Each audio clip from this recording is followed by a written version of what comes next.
من با خودکار بیک نمیتونستم کسی رو ترور کنم. شما از من چه اسلحه‌ای رو گرفتید؟ من فقط حرفش رو زدم و حالا متهم شدم به توطئه برای ترور شاه. من به کاری که نکردم اعتراف نمی کنم و برای کاری هم که نکردم طلب عفو نمی کنم. من این دادگاه رو به آتیش می کشم، چون نصف اینایی که باهاشون هم دادگاهی شدم اصلا نمیشناسم.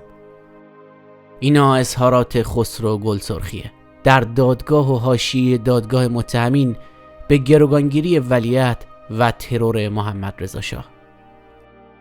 خسرو گلسرخی شاعر و روزنامه نگاریه که گروه‌های مختلف قضاوت‌های مختلف دربارش دارن. اسطوره مقاومت یا یه آدم لجباز، روزنامه نگار یا چیریک، قهرمان یا یه شاعر احساساتی. توی این ویدیو همراه ما باشید تا با داستان دستگیری و اعدام خسرو گلسرخی بیشتر آشنا بشید.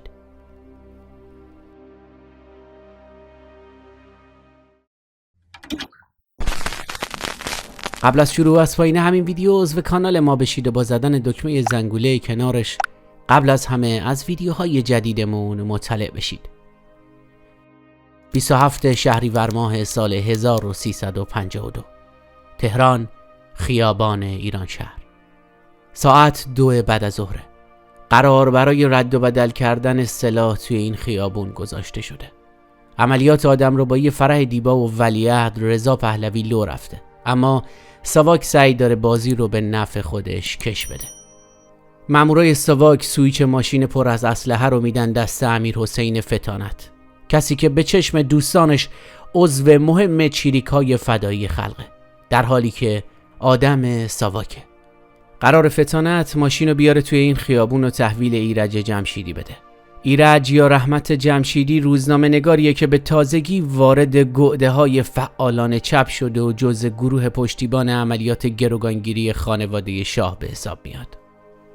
فتانت میترسه و سر قرار نمیاد. ساواک فکر میکنه جریان لو رفته، پس از همون روز یعنی 27 شهریور 1352 شروع میکنه به دستگیری همه عوامل گروگانگیری. اما اساساً ساواک چطور از عملیات گروگانگیری ولیعهد و مادرش خبردار میشه؟ امیرحسین فتانت عملیات رو لو داده بود. امیرحسین جزء فعالای دانشجویی چپ و عضو سازمان چریکای فدایی خلق بود که سال 48 به دلیل هواپیما ربایی زندانی شده بود، اما از همون زمان زندان آدم ساواک شده بود. ولی دوستانش از این موضوع خبر نداشتن. امیرحسین از عملیات گروگانگیری ولیعهد خبردار شده بود، اما چطور؟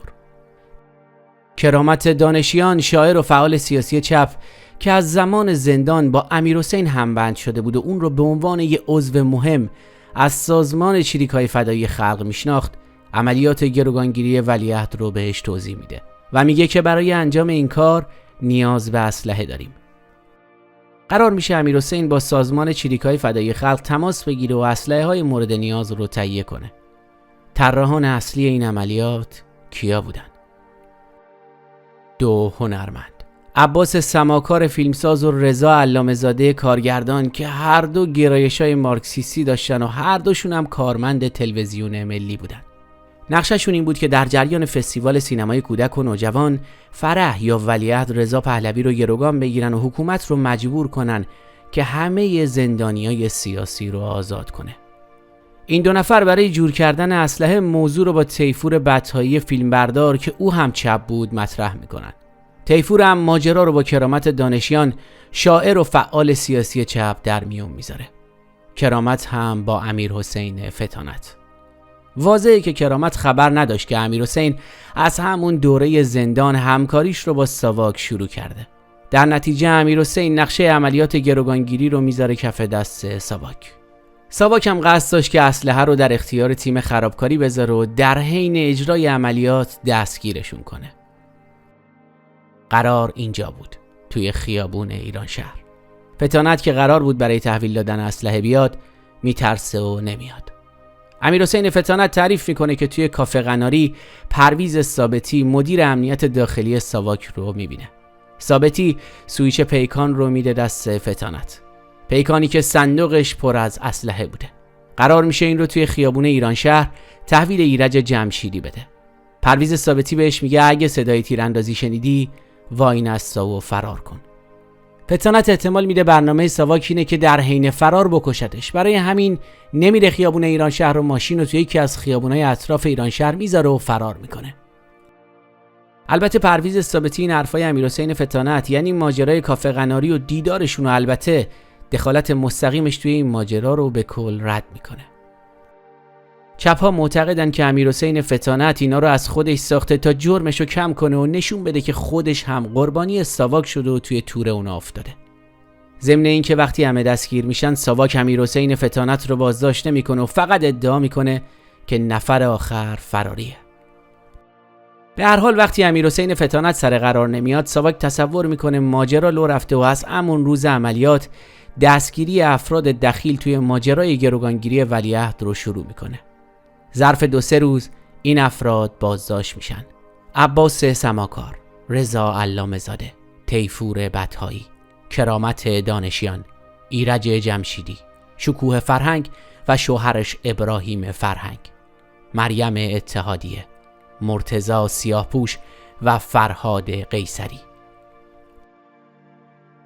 اما چطور میشه که پای خسرو گلسرخی هم به این داستان کشیده میشه؟ اون که اصلا نه جز طراحای این عملیات بود، نه تیم پشتیبانی و نه مجری گروگانگیری. اصلا روحش هم از این ماجرا خبر نداشت. شکوه فرهنگ، روزنامه‌نگار چپ و همکار گلسرخی، در روزنامه کیهان پای خسرو رو به این داستان باز میکنه. اما چطوری؟ وقتی عملیات گروگانگیری ولیعهد رضا پهلوی لو میره و ساواک میریزه همه ی افراد دخیل توی این داستان رو دستگیر میکنه، شکوه فرهنگ هم یکی از دستگیر شده هاست. شکوه توی زندان لو میده که خسرو گلسرخی 2 سال قبل قصد داشته که محمد رضا شاه رو ترور کنه. یعنی اعتراف میکنه که سال 50 با همکاری خسرو گلسرخی و فرد دیگه‌ای به اسم منوچهر مقدم سلیمی قصد داشتن که محمد رضا شاه رو بکشن. خود شکوه هم جزء تیم اینا بود.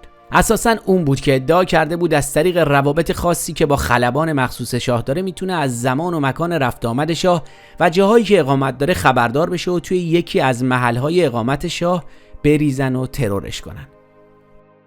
چند تا طرح اولیه هم میریزن، اما متوجه میشن که هیچ کدومشون رو نمیتونن عملی کنن. در نتیجه کلاً موضوع ترور شاه براشون منتفی میشه.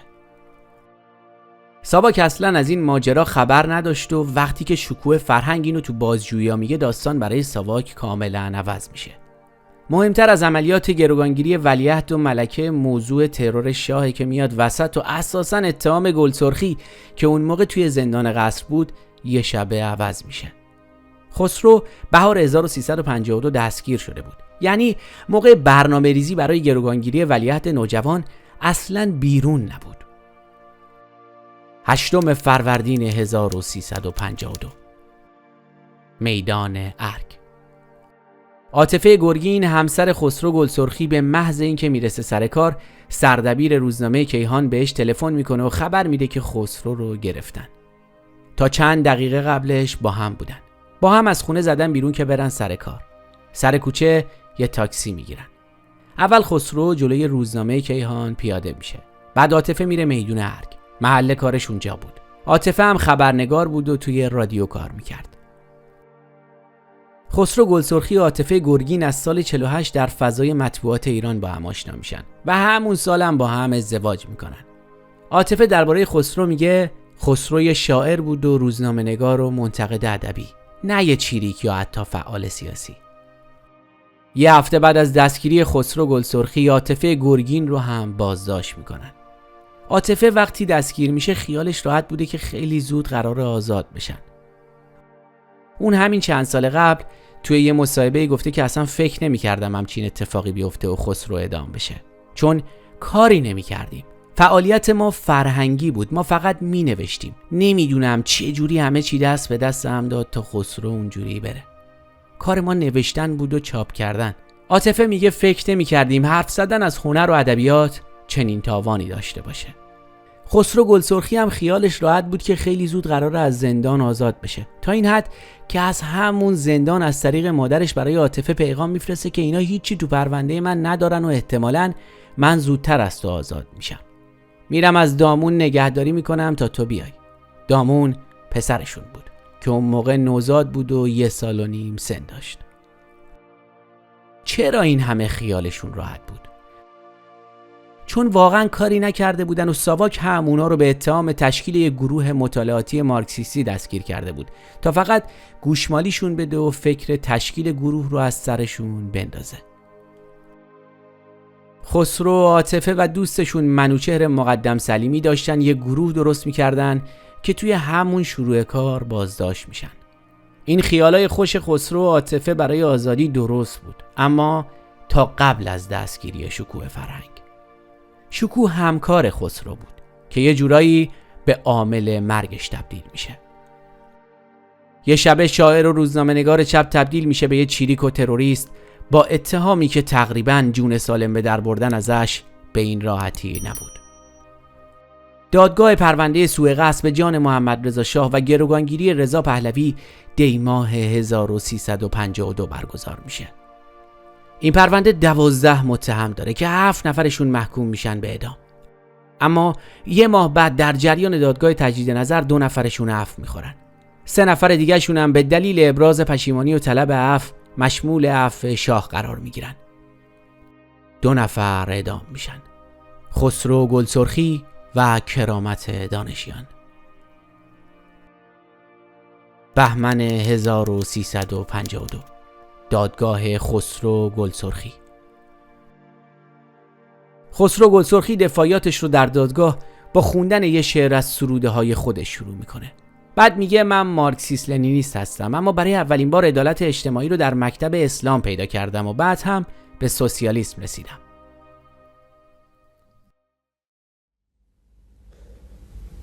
اتهام سیاسی در ایران نیازمند اسناد و مدارکی نیست. خود من نمونه صادق این گونه متهم سیاسی در ایران هستم. در فروردین ماه چنان که در کیفرخواست آمده به اتهام تشکیل یک گروه کمونیستی که حتی یک کتاب نخوانده است دستگیر می شدم. تحت شکنجه قرار می گیرم و خون ادرار می کنم. بعد مرا به زندان دیگری منتقل می کنند. آنگاه 7 ماه بعد دوباره تحت بازجویی قرار می گیرم که توطئه کردم.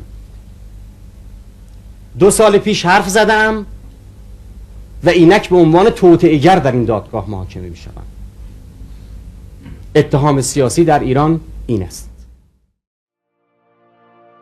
خسرو در دادگاه به سانسور کتاب در وزارت فرهنگ و هنر انتقاد میکنه و درباره ایراداتی که به طرح اصلاحات ارضی وارده حرف میزنه. دفاعیات خسرو در دادگاه نیمه تموم میمونه چون رئیس دادگاه اصرار میکنه که تو از خودت دفاع کن و آخرین حرفاتو برای دفاع از خودت بگو. شما خواهش میکنم تا خودتون دفاع بکنید. تا کت خداها من دارم از خلقم دفاع میکنم قربان. شما به عنوان آخرین دفاع از خودتون دفاع بکنید و چیزی هم از من نپرسید. به عنوان آخرین دفاع اختیار شد که مطالبی در اون که به نفع خودتون میدونید در مورد اتهام بفرمایید. من به نفع خودم هیچی ندارم بگم. من فقط به نفع خلقم حرف میزنم. اگر این آزادی وجود نداره که من حرف بزنم میتونم بشینم و میشه. شما همونقدر آزادی دارید که از خودتون به عنوان آخرین دفاع بکنید. دادگاه گلسرخی و دانشیان از تلویزیون ملی پخش میشه. بعضیا میگن هدف حکومت پهلوی از این کار این بوده که مردم رو نسبت به مارکسیستا بدبین بکنه. به هر حال به نظر نمیاد که پخش این فیلم کمکی به حکومت کرده باشه یا قدرتی براش آورده باشه، بلکه برعکس. بعضی از مردم با این 2 نفر احساس همدلی کردن و یه جورایی این اتفاق به ضرر ساواک تموم شد. بعد پیروزی انقلاب 57 هم فیلم این دادگاه از تلویزیون پخش میشه و البته هدفشون نشون دادن شجاعت گلسرخی و کرامت دانشیانه. مخصوصا خسرو که اسلام و حسین ابن علی امام سوم شیعیان رو الگوی مبارزه معرفی میکنه یا اینکه خودش رو شبیه حسین میدونه. علی میگوید قصری برپا نمی شود مگر آنکه هزاران نفر فقیر گردند. نزدیکی های بسیاری وجود دارد. زندگی مولا حسین نمودار زندگی اکنونی ماست که جام بر کف برای خلقهای محروم میهن خود در این دادگاه محاکمه میشویم.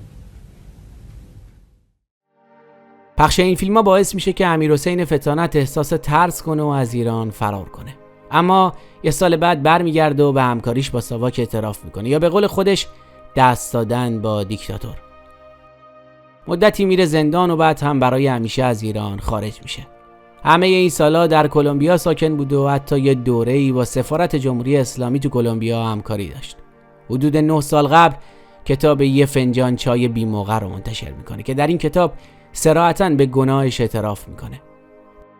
فطانت هم این چند ماه قبل در اردیبهشت 1402 از دنیا میره. یه مصاحبه‌ای بعد مرگ ازش منتشر شده که در اون میگه اگه به گذشته برگردم دوباره همون کار رو میکنم. کاری که به قیمت جون 2 آدم تموم شد. کرامت دانشیان و خسرو گلسرخی. این 2 با هم دیگه توی شب زمستونی تو میدون چیتکر اعدام شدن. اما یه فرقی با هم داشتن. کرامت دانشیان جز متهمای پرونده گروگانگیری ولیعهد بود و حاضر نشد طلب عفو کنه و توی همین دادگاه هم صراحتاً میگه که من عملیات مسلحانه رو تایید میکنم. اما خسرو گلسرخی چیریک نبود. واقعا از ماجرای گروگانگیری بیخبر و بیگناه بود و به قول خودش ماجرای سوء قصد شاه هم در حد حرف زدن بود. بلابد حرف زدن نباید نتیجهش میشد اعدام.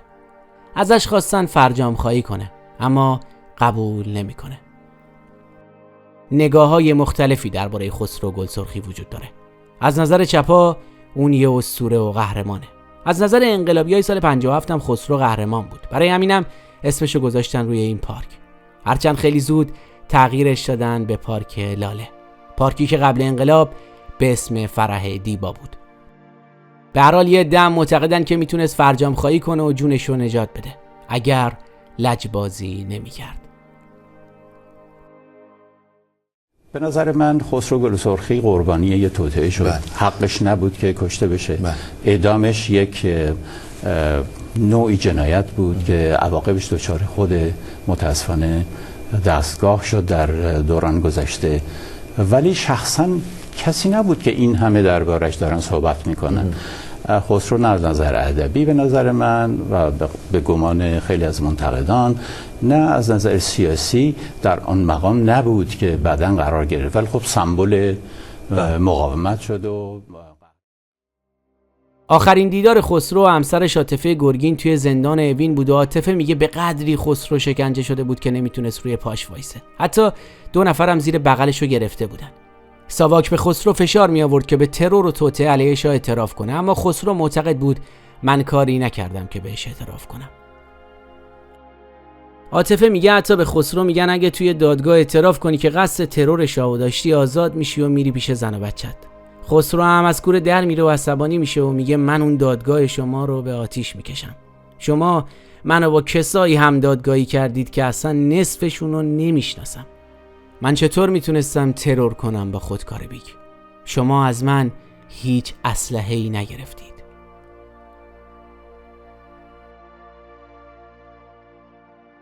مرسی از این که تا این لحظه همراه ما بودید. لطفاً نظراتتون رو پایین همین صفحه با ما به اشتراک بذارید. راستی اگه هنوز عضو کانال ما نشدید خوشحال میشیم با عضویتتون از ما و فعالیت هامون حمایت کنید.